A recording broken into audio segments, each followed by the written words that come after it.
All right, everyone. Mark Buffa here alongside the champ, the world champ, Mitch Hupe.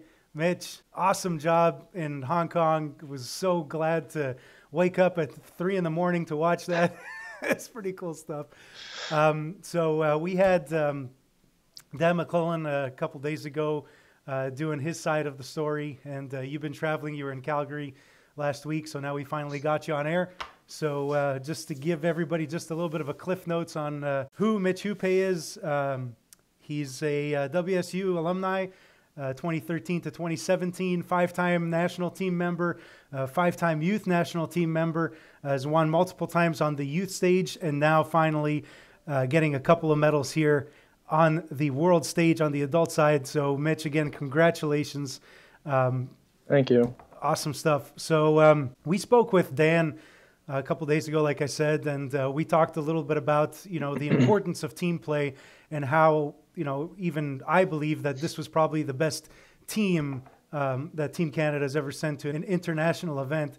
So kind of give us your thoughts on that. And, having also bowled with François Lavoie collegiately, kind of give us a couple of words on that. Right. Well, there's no doubt that this team definitely gels together well. I believe all, except for maybe David, we've all bowled in college, so we're all pretty familiar with team play and, the importance of communicating and obviously, being a great teammate. So that's definitely a benefit that we bring to the table and we were able to, excel off of.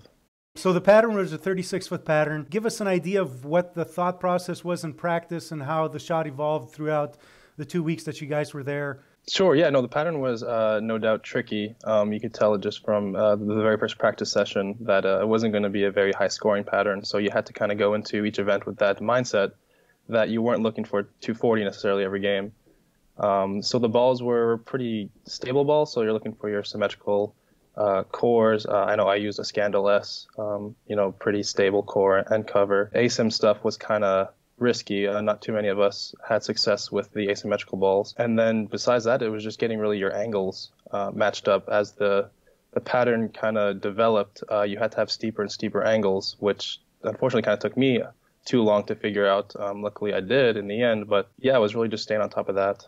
What was interesting for me, having bowled a bunch of world championships, it just seemed like there was a lot of friction in that bowling center because, go back a couple years, just watch on YouTube, and never have we seen a title match, everybody playing so deep and throwing it so hard. So what was, were you guys kind of caught by surprise about that? Well, it was kind of tricky. There was a lot of friction in the middle, but as you got towards that 5-4 board area, you couldn't necessarily play out there because it almost felt like it was tapered downward. That's why we saw a lot of people playing left, nobody really playing up the gutter. Even though it was a shorter medium pattern, you couldn't really play there. We saw a lot of struggle on the left side too because they couldn't really play, where they're more familiar with. So I guess our plan of attack was to get as far left as we could without, jumping on the other side of the pattern, but also avoiding that out of bounds that was so defined.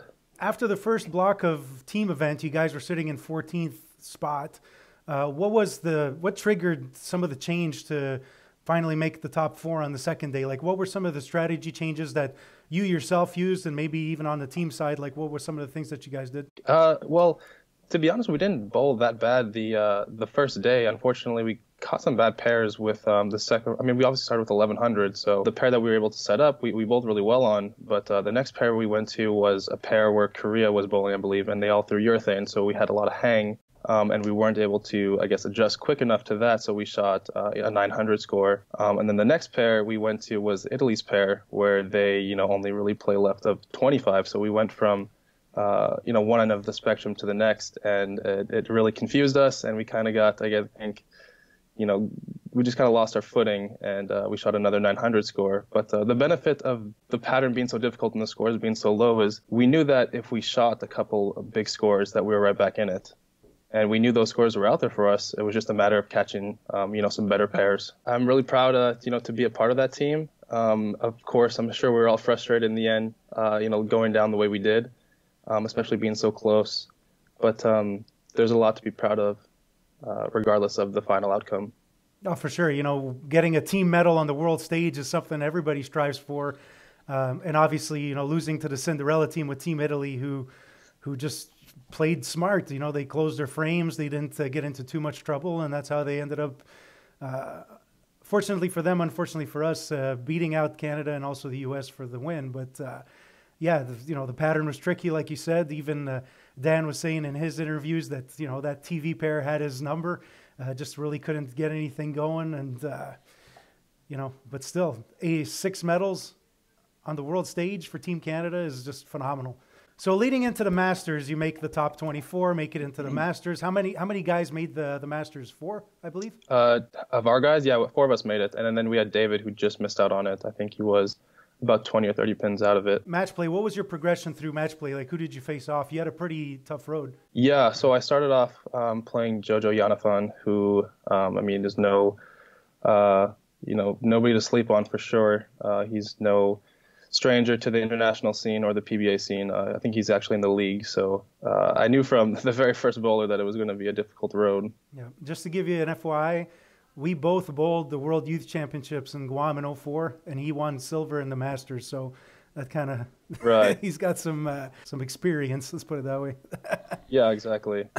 Okay, then so you end up winning that match, obviously. Who was next on the docket? Yeah, so since I believe I was the lowest seed to make it through the first round, being the 20th seed, so with every round being reseeded, I always had to play the highest, a seed that was still alive. So the next round I played EJ, who won on the all events, obviously. So against him, it was definitely exciting leading up to it. I wasn't really sure how to approach it. I knew I couldn't really beat him at what he does. So I had the option of either playing right of him or left of him. I decided to go left of him, and it worked out in the end. And then after EJ, you ended up playing? I played Andrew Anderson after that. Okay. The second, obviously in all events. With him, it was definitely a nail-biter. He beat me the first match, and then I was just able to kind of stay clean and keep it close and barely beat him the next 2. And he was kind of bouncing around, going right and left throughout most of the finals from what I was watching. So what did he do during that match? I think he kind of saw what I did to EJ, where I was left him, so he jumped into the same part of the lane that I was. A quicker ball from the start. And I was lucky. I was able to stay cleaner than him and walk away with that win. And then obviously meeting Dan in the top 4.